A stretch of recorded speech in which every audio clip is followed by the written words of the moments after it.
New York waited for this for a long time. A very long time. The city erupts, confetti falls, blue and orange are everywhere. People are hugging strangers, fans are climbing light poles, the streets are packed, and right in the middle of all of it is Spike Lee, one of the most recognizable fans in sports. For decades, Spike has been a fixture at Madison Square Garden through the good years, through the bad years, through playoff runs, through heartbreak, through hope. Spike was there, courtside, and watching the celebration got me thinking about it. Because according to reports, Spike Lee has spent millions of dollars on Knicks tickets over the years. Some estimates put the number around $10 million. $10 million. And that got me thinking, not about basketball, not about fandom, about ownership. Because what if one of the greatest fans in sports history had also been one of the owners? What if every year, alongside the tickets, Spike bought shares? Most famous Knicks fan had been building ownership in the business behind the team he loved. That question sent me down a rabbit hole. This is the capitalist activist. When consumers become owners. Before everybody jumps in the comments, let me say this. Is Spike his course? I want Spike courtside. This isn't a video about what Spike did wrong. As far as I'm concerned, Spike Lee is part of the Knicks experience. He's part of New York. He's part of the story. So this isn't criticism, this is curiosity. Because according to multiple reports, Spike Lee spent roughly $300,000 a year on Knicks tickets.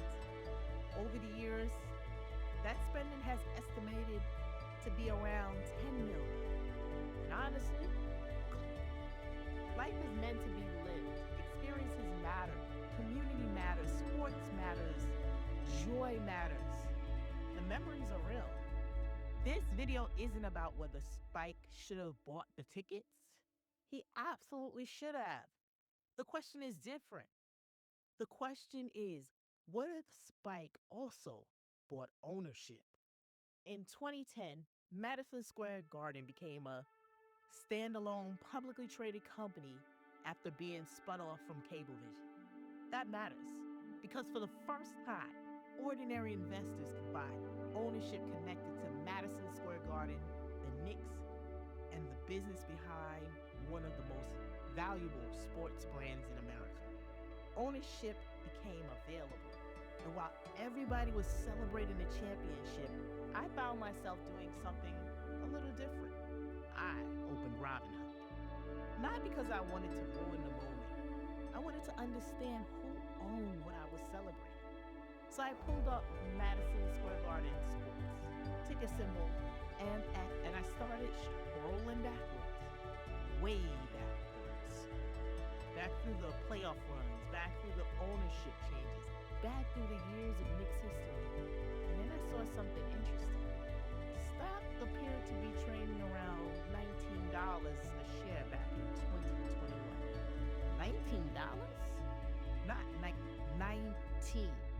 And as I recorded this video, MSGS was trading at roughly $370 per share.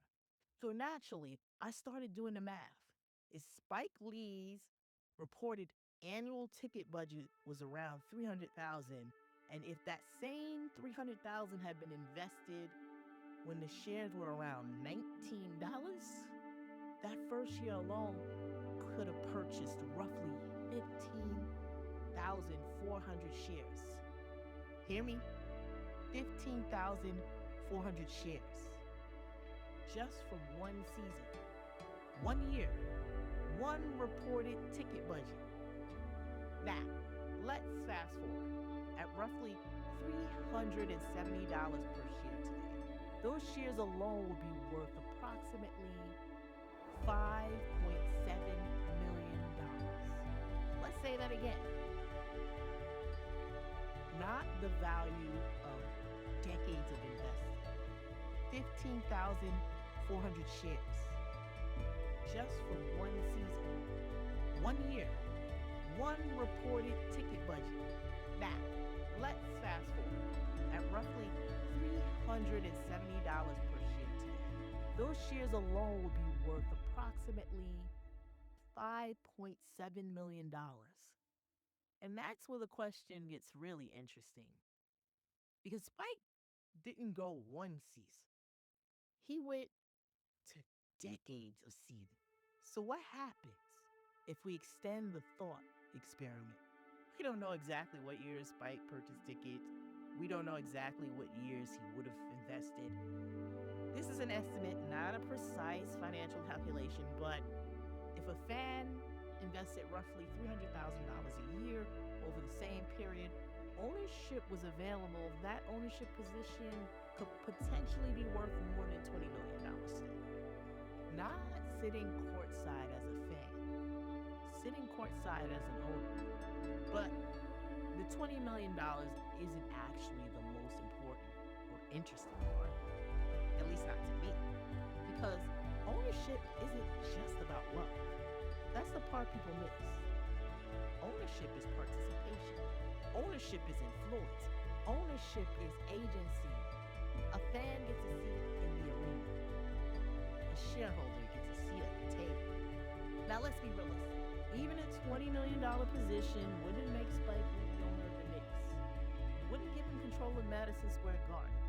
But ownership changes your relationship to an institution. And that's where things get interesting. Because Spike already has influence. He's one of the few people whose voice carries weight with the Knicks and New York and sports culture. When Spike speaks, people listen. When Spike shows up, cameras show up. When Spike has an opinion, it becomes news. Ownership wouldn't replace that influence. It would add another dimension to it, a different kind of participation, a different kind of connection, a different kind of stake in the future of the institution. And that made me think, what if ownership became more common? What if thousands of Knicks fans own shares? What if people who love the team also participated in its growth? What if the people who create value through their loyalty also shared in the value through ownership? What if customers became stakeholders? Because ownership isn't only about making money, it's also about having a voice. Shareholders vote. Shareholders participate in governance. Shareholders can support ideas they believe in. Shareholders can advocate for priorities they care about. Imagine if shareholders wanted more youth basketball programs, more opportunity for New York City kids, more internships, more community investments, more partnerships in neighborhoods that support the team. One shareholder alone may not change everything, but ownership creates a pathway to participation, and participation creates influence. We've spent generations teaching people how to get a seat in the arena. Maybe it's time to teach people how to get a seat at the table. And that's when I realized this isn't really a story about Spike Lee. Spike is just an example.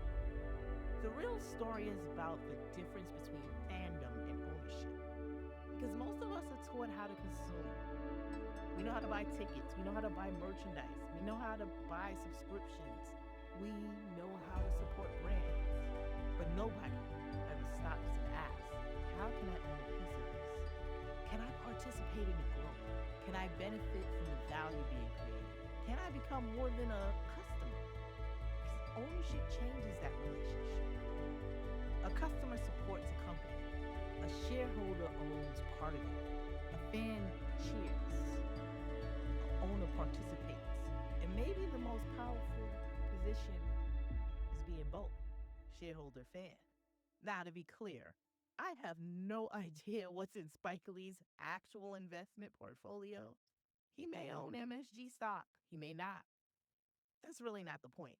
The point is what ownership makes possible. What happens when the people who love something also own a piece of it? What happens when fans become owners? What happens when the customers become shareholders? What happens if you own a piece of it? This is the capitalist activist. When consumers become owners, we don't just invest to make money. We invest to make change. Own what you consume.